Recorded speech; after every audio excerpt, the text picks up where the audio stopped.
Vecteur première partie. En mathématiques, le vecteur AB est un outil qu'on utilise pour décrire le déplacement qu'il faut effectuer pour aller de A jusqu'à B. Ce déplacement peut se symboliser par une flèche qui part de A l'origine et qui va jusqu'à B l'extrémité. Ce déplacement est ce qu'on appelle une translation de vecteur AB.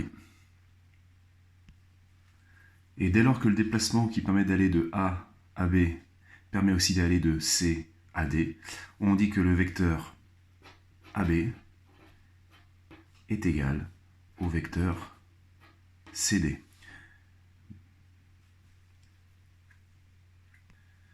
Et dans ces conditions, il y a le quadrilatère ABDC,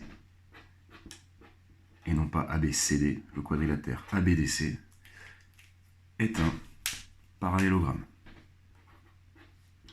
Il y a une équivalence entre le fait que le quadrilatère ABDC soit un parallélogramme et le fait que les vecteurs AB et CD soient égaux.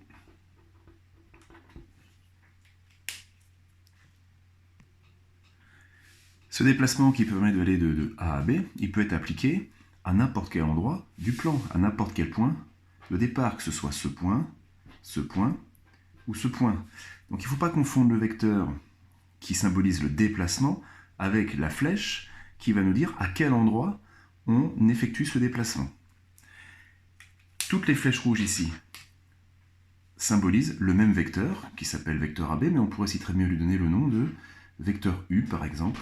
Tous ces vecteurs ici, toutes ces flèches symbolisent le même vecteur. C'est un seul et même vecteur. Ça c'est important parce que ça veut dire que en fonction des configurations qu'on a étudiées, eh bien, on pourra choisir tel ou tel représentant du même vecteur, celui qui nous arrange pour étudier une certaine configuration. Alors, il y a trois éléments qui vont caractériser un vecteur, trois éléments. Et le premier élément ici que l'on peut regarder, c'est la droite. Tous les vecteurs qui sont identiques ici, tous les vecteurs U, sont portés par des droites qui sont toutes parallèles. Cette droite ici donne une certaine direction au vecteur U. Donc la première caractéristique d'un vecteur, c'est sa direction. Ici, si on parle du vecteur AB, la direction du vecteur AB, ce sera celle de la droite AB. Une fois qu'une direction est fixée, voilà, mon vecteur il est comme ça, il n'est pas comme ça, il n'est pas comme ça, il a cette direction-là. Tous les vecteurs qui sont ici ont des directions différentes du vecteur U. Une fois que la direction est fixée, je peux aller soit de A vers B, mais je pourrais aussi aller de B vers A.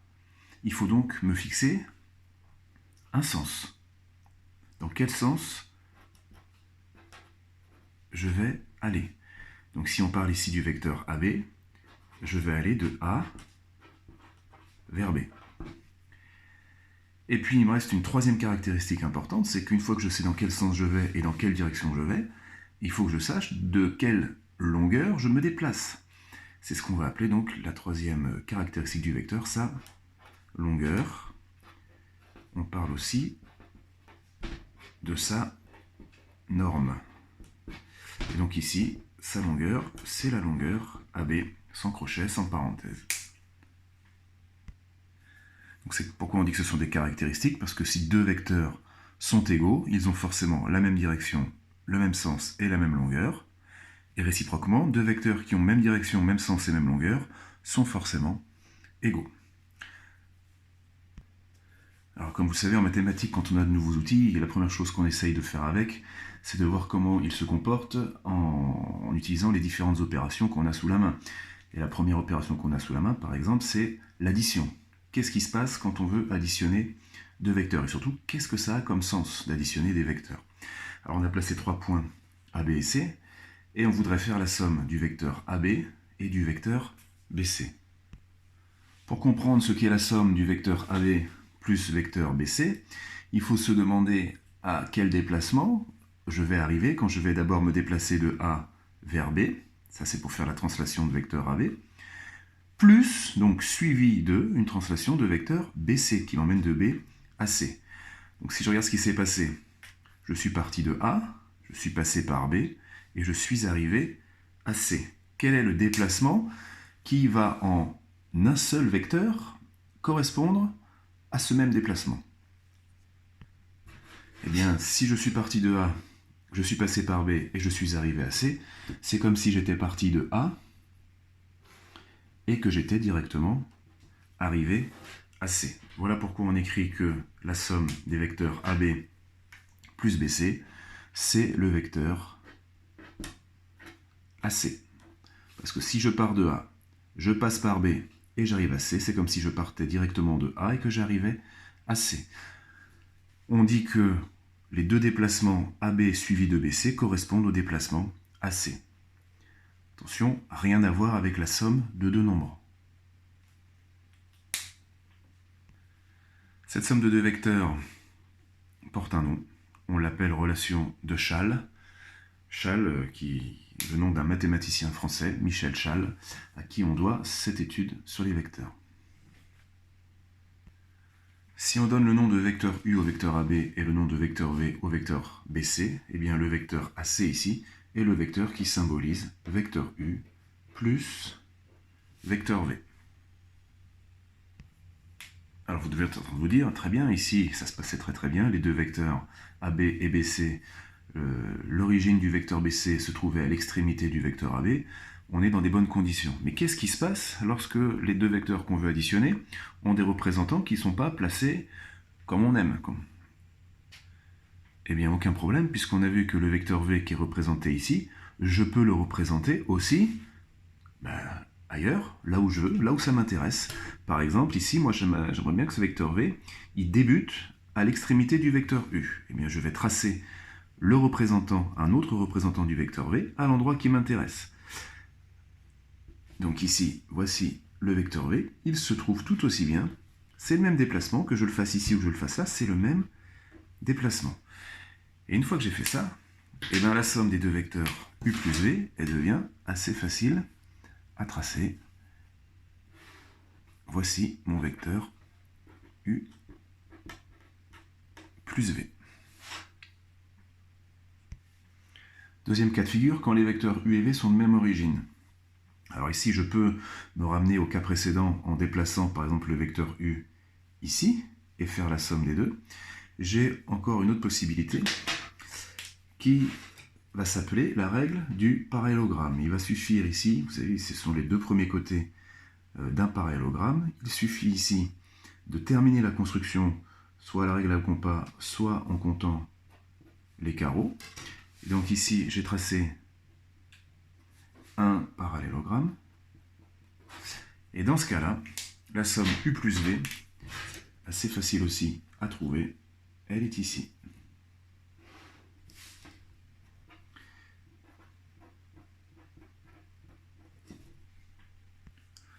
Donc cette règle porte un nom, c'est la règle du parallélogramme, très pratique pour construire des sommes. Alors, vous pouvez être étonné, hein, c'est que le vecteur U qui est ici, on peut aussi le tracer là. Auquel cas on fait V plus U, mais V plus U, c'est comme U plus V. Mais on peut aussi tracer le vecteur V ici, auquel cas on fait bien U plus V. Et on retombe sur la relation de Chasles qui est ici et qu'on a utilisée aussi à cet endroit. Alors un petit exemple pour pouvoir bien comprendre l'utilité de pouvoir utiliser n'importe quel représentant d'un même vecteur, choisir celui qui nous intéresse le plus. On va se placer ici dans une figure qui est un carré ABCD de centre O. Et on voudrait pouvoir calculer la somme du vecteur CD plus du vecteur AO. Donc vecteur CD plus vecteur AO. Ces deux vecteurs ne sont pas dans des positions ici qui nous plaisent bien pour pouvoir utiliser la relation de Chasles, celle-ci, ou bien la règle du parallélogramme. Donc la première chose à faire, c'est de dire, ce vecteur CD plus vecteur AO, je vais pouvoir choisir un autre représentant, soit de CD, soit de AO. Alors ici, est-ce qu'on a un représentant de CD qui serait plus adapté que CD?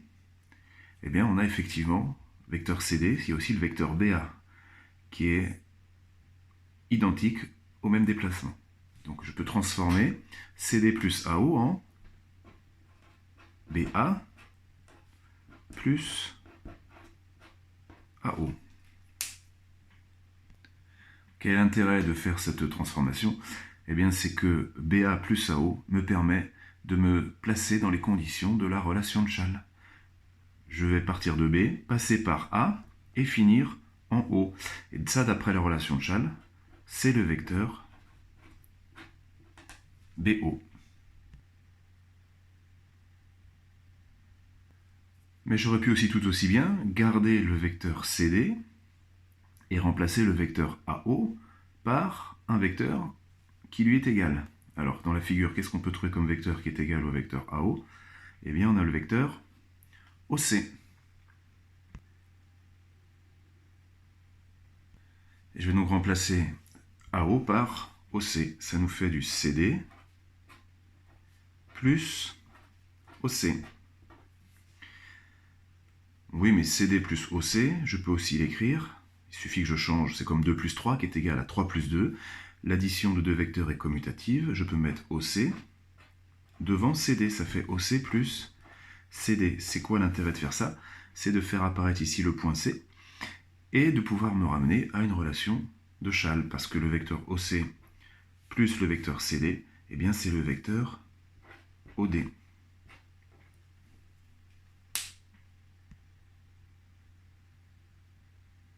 Alors certains vont peut-être me dire, monsieur, c'est bizarre, tout à l'heure, quand on a fait la somme, on a trouvé vecteur BO, et là on trouve vecteur OD, on ne trouve pas la même chose.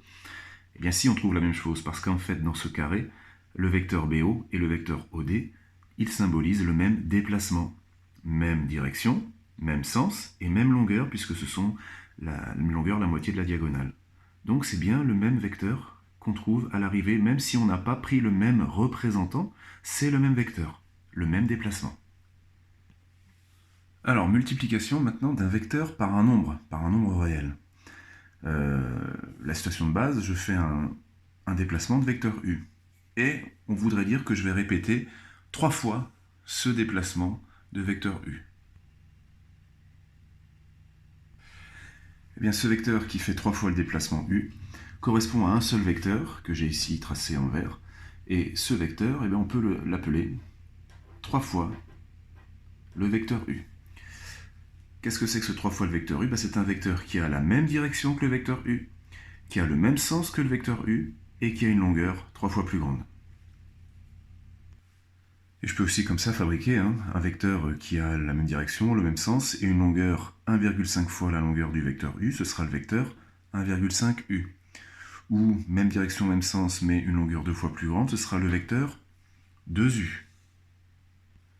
Alors maintenant, si je considère que ce vecteur U me permet de faire le déplacement de A jusqu'à B, c'est donc que le vecteur U est égal au vecteur AB, je peux me poser la question de savoir de quel vecteur on parle si on fait le déplacement qui m'emmène de B vers A et non plus de A vers B. Qu'est-ce qu'on aurait? On aurait donc une longueur identique, une direction identique, par contre un sens contraire. Eh bien ce déplacement qui m'emmène de B vers A, c'est le vecteur opposé au vecteur U, et on l'appelle le vecteur moins U. Et ce vecteur moins U correspond au déplacement qui va de B vers A. Ce qui veut dire plus généralement que le vecteur BA, c'est l'opposé du vecteur AB, et on symbolise cette opposition en mettant un signe moins devant, de la même façon que moins 2 est l'opposé de 2. Et on peut comme ça fabriquer, de la même façon que tout à l'heure, le vecteur moins 1,5U, il a la même direction que le vecteur U, il a une longueur 1,5 fois plus grande, mais par contre il est de sens contraire au vecteur U. Pareil pour le vecteur moins 2U, et ici donc le vecteur moins U dont on a parlé tout à l'heure. On remarque une chose, si on observe tous les vecteurs qui sont tracés sur cette feuille. Tous ces vecteurs ont des directions identiques. Le sens change, la longueur change, mais ils ont tous la même direction. Donc on dit dans ces cas-là que tous les vecteurs sont collinéaires. Collinéaires, quand des vecteurs sont collinéaires, ça veut dire qu'ils ont la même direction. Et c'est tout. Ils ont la même direction. Ils ne peuvent pas avoir la même longueur, ils peuvent ne pas avoir le même sens. Dans ces cas-là, donc collinéaire, ça veut dire co comme copain, qui partage, collinéaire, qui partage la même ligne, qui partage la même direction. Petite précision, si un vecteur m'emmène du point A jusqu'au point A, c'est-à-dire que il ne m'a pas fait bouger. En gros, hein, je pars de A, je reste en A. On donne quand même un nom à ce vecteur. On va l'appeler le vecteur nul. Un 0 avec une flèche au-dessus. C'est pas le même 0 que le 0 des nombres entiers. C'est un vecteur, c'est pas un nombre. C'est le déplacement qui ne fait rien. C'est le déplacement qui me laisse à ma place. On en a besoin pour pouvoir faire des opérations sur les vecteurs. Donc, si on résume bien la situation, soit k un nombre réel, non nul, et u un vecteur lui aussi non nul. Le vecteur k fois u. Premièrement, il a la même direction que le vecteur u. Leurs directions sont parallèles. Les deux vecteurs auront le même sens si k est strictement positif. Donc on l'a vu ici, hein, quand k est positif, on est dans le même sens. Et ils seront de sens contraire si k est négatif. C'est ce qui se passe ici. Et enfin, ce vecteur k fois u fera k fois la longueur de u. Le vecteur 1,5u a une longueur 1,5 fois plus grande que le vecteur u. Le vecteur 3u a une longueur 3 fois plus grande que le vecteur u. D'accord ? Ici, on aura une longueur 1,5 fois plus grande que le vecteur u et une longueur ici 2 fois plus grande que le vecteur u. On précise quand même que k doit être pris en valeur absolue puisque k peut aussi être un nombre négatif. Donc tout ceci est très important puisque ça va nous amener à la propriété suivante qui dit que deux vecteurs u et v sont collinaires si et seulement si. Alors si et seulement si quoi ? Eh bien si et seulement si il existe un nombre réel k non nul tel que le vecteur u soit égal à k fois le vecteur v. C'est-à-dire exactement ce qui s'est passé pour tous les vecteurs qui sont au-dessus ici. K non nul,